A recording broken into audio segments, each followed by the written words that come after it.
ओम। हिंदू संगठन प्रकरण संख्या 2 खंड 3। यदि इसे जबरदस्ती धर्म परिवर्तन नहीं कह सकते तो इस्लाम में बलात् धर्म परिवर्तन को ढूंढना व्यर्थ है। आर्नल्ड की पुस्तक से अब मैं कुछ उद्धरण और दूंगा जिससे उनकी कहानी अपने आप मालूम पड़ जाएगी। 1। उत्तरी पंजाब के पहाड़ी जिलों की जंगली जाति कक्कड़ों ने प्रारंभिक आक्रांताओं को बहुत तंग किया था। इन्हें 12वीं शताब्दी में मोहम्मद गोरी के दबदबे से धर्म परिवर्तन करना पड़ा। 2।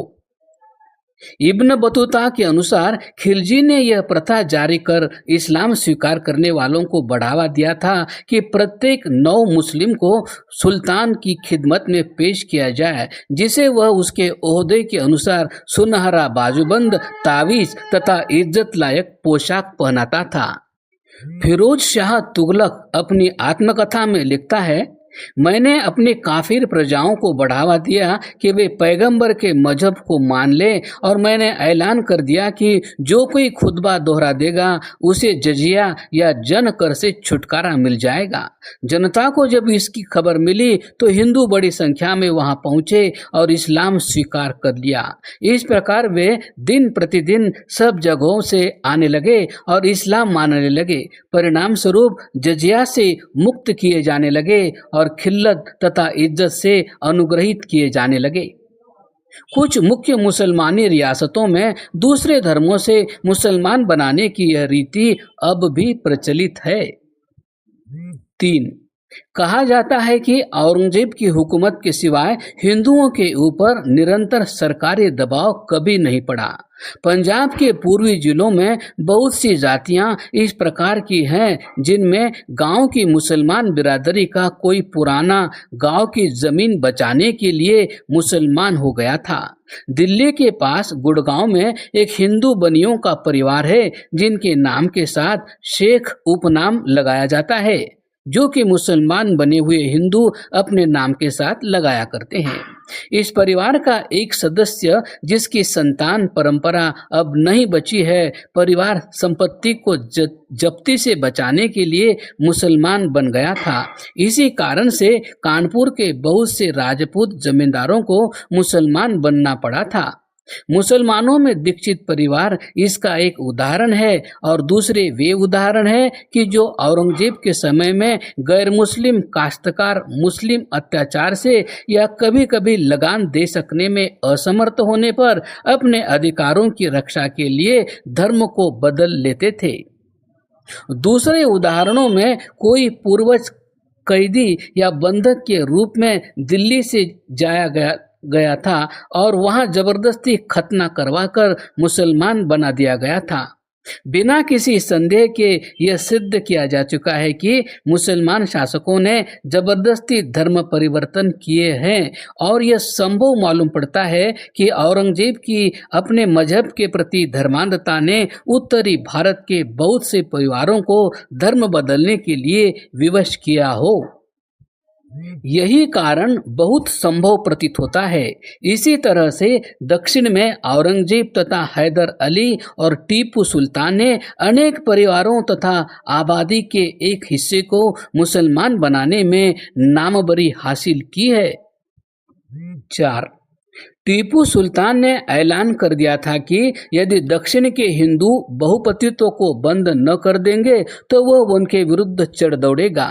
इससे मलाबार में विद्रोह का झंडा खड़ा हो गया और टीपू 20,000 से अधिक की फौज लेकर चल पड़ा, और उसने यह सामान्य आज्ञा निकाल दी, बिना किसी भेदभाव के जिले के प्रत्येक प्राणी को मुसलमान बना लिया जाए, और जो कोई भागने का प्रयत्न करे उसके घर में आग लगा दी जाए और उसके छिपने के स्थानों पर उनका पता लगाया जाए, और सबको मुसलमान बनाने के लिए सच्चे झूठे ताकत तथा छल कपट के सब उपायों को काम में लाया जाए। परिणाम स्वरूप हजारों हिंदुओं को खतना कर दिया गया और गोमांस खाने के लिए विवश किया गया। 5।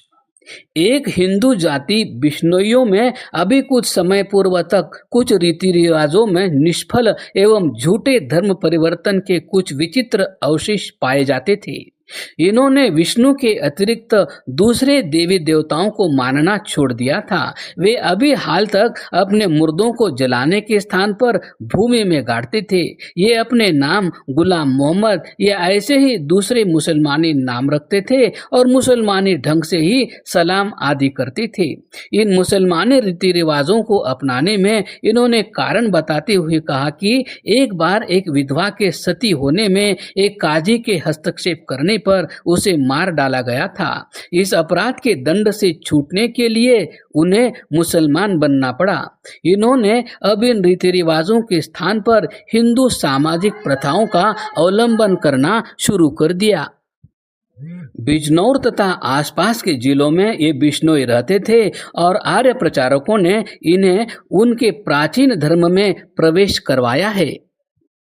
6. हिंदुओं के इस्लाम प्रवेश में बहुत बार स्वार्थ भी मूल कारण रहा है। इस रीति से बहुत से राजपूत मुसलमान बन गए और उनके उत्तराधिकारी आज भी जमींदार संभ्रांत समाज में पाए जाते हैं। इनमें सबसे महत्वपूर्ण बचगोती परिवार की मुसलमानी शाखा है, जिसका मुखिया अवध का एक प्रमुख मुसलमान नवाब है। एक किंवदंती के अनुसार इनके एक पूर्वज तिलोक चंद को बादशाह बाबर ने कैद कर लिया था और छुटकारा पाने के लिए इसने इस्लाम स्वीकार कर लिया था।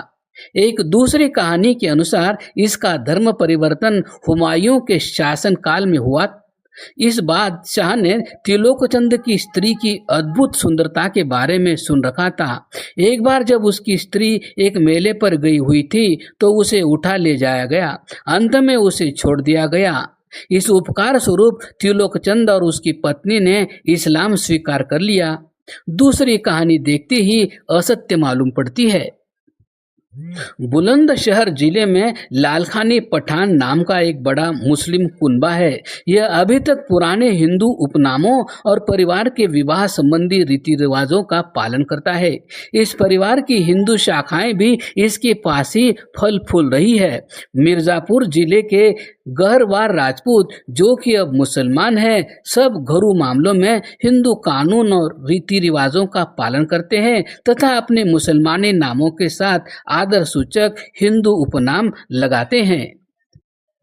उपर्युक्त तथ्य एक यूरोपियन लेखक से लिए गए हैं, जो भारत के मुसलमानों के प्रति अपने पक्षपात में मूल मुसलमान ऐतिहासिकों को भी मात दे देता है। परंतु यदि हम मुस्लिम भारत के सर्वसम्मत विश्वस्त ऐतिहासिक फरिश्ता पर विश्वास करें तो बाबर और उसके मुगल उत्तराधिकारियों के पहले आने वाले मुसलमान बादशाह मजहबी कट्टरपन और धर्मांधता में बहुत बुरी बातों पर भरोसा करना पड़ेगा।